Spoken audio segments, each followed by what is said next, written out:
sous la tente, Sarah s'affaire. Elle prépare des corbeilles de figues, de dattes et de gâteaux aux amandes qu'elle a préparés. Et elle les fait porter aux visiteurs parce que ce matin, 3 visiteurs sont arrivés et comme il se doit dans le désert, son époux, Abraham, les a accueillis. Il leur a d'abord lavé les pieds, puis proposé du lait de chèvre aigre et il a fait préparer du veau grillé. Et puis des galettes que Sarah a cuisinées.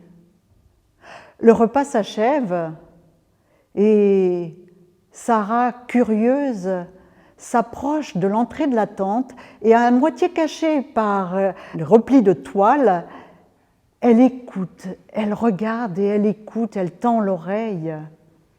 Sous le chêne de Mambré, les 3 visiteurs sont là et parlent avec Abraham. Et tout d'un coup, Sarah a les épaules qui se relèvent. Et Sarah la vieille rit comme une jeune fille. Ils ont parlé d'elle. Ils ont parlé d'elle, mais surtout, oui, elle a entendu. Ils ont annoncé qu'elle aurait un enfant. Un enfant, mais c'est impossible. Elle est vieille.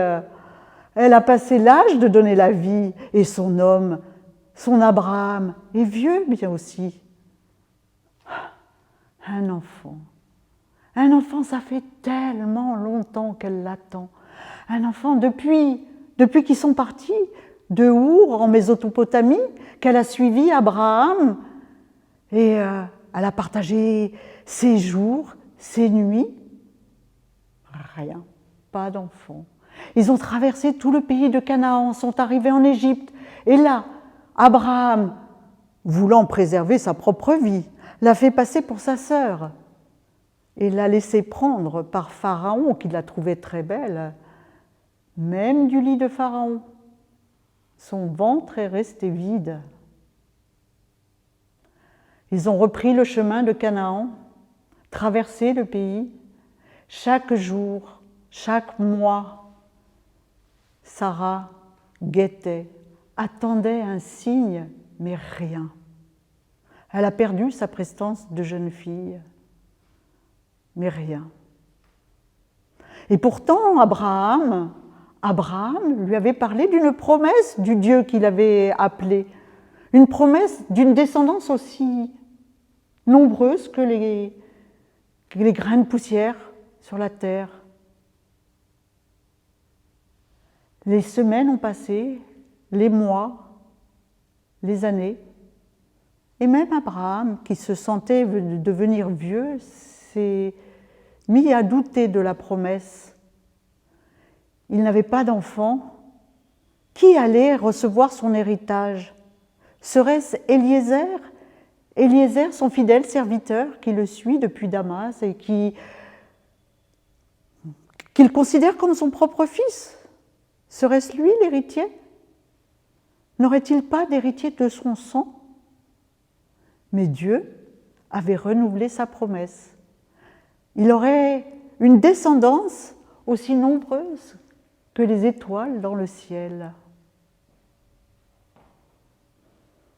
Les années ont passé. Sarah a vu son visage se faner, les rides creuser ses joues, ses cheveux blanchir. Rien. Son ventre restait désespérément vide. Alors Sarah s'est dit que peut-être l'enfant de la promesse ne serait pas le sien, ne serait pas...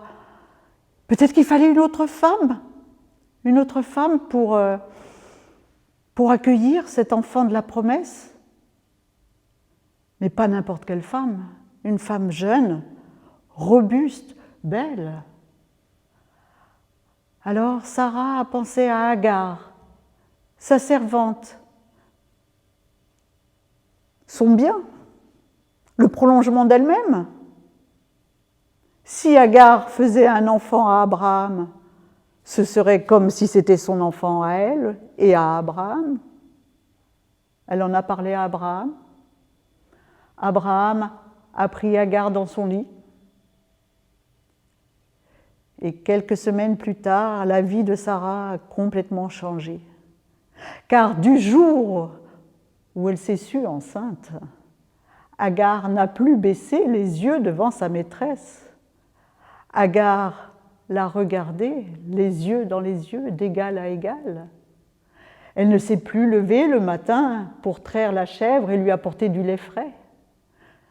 Elle n'est plus venue lui brosser ses longs cheveux gris et tresser une natte. Elle ne l'a plus aidé à pétrir le pain.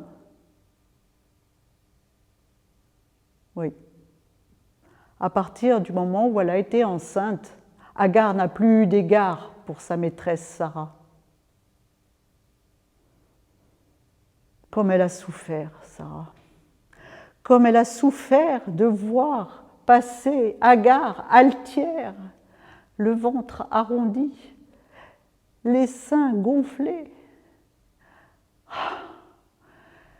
Comme elle a souffert de voir Agar avec l'enfant de la promesse en son sein. Et un jour, elle n'a plus tenu, un jour, à une parole malheureuse, à un regard de travers, Sarah a frappé sa servante. Agar s'est enfuie dans le désert. On ne l'a plus revue dans le campement. Ils sont restés seuls, Sarah et Abraham. Et puis, quelques jours plus tard, on a vu revenir Agar. Elle est rentrée dans le campement, elle a repris sa place et elle a de nouveau servi Sarah. Et quand l'enfant est né, un garçon, Abraham l'a pris dans ses bras et l'a appelé Ismaël. Ismaël, le fils d'Abraham et de la servante égyptienne Agar. Ismaël qui veut dire Dieu entend. Oui, Dieu a entendu la souffrance d'Agar chassée dans le désert. Mais a-t-il entendu sa souffrance à elle, Sarah?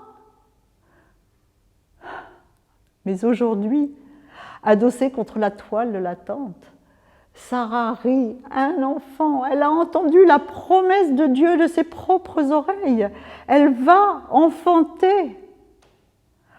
Alors, Sarah l'ancienne porte les mains à son ventre qui se gonfle, son ventre qui a reçu la promesse féconde, son ventre qui va donner vie à Isaac, l'enfant du rire.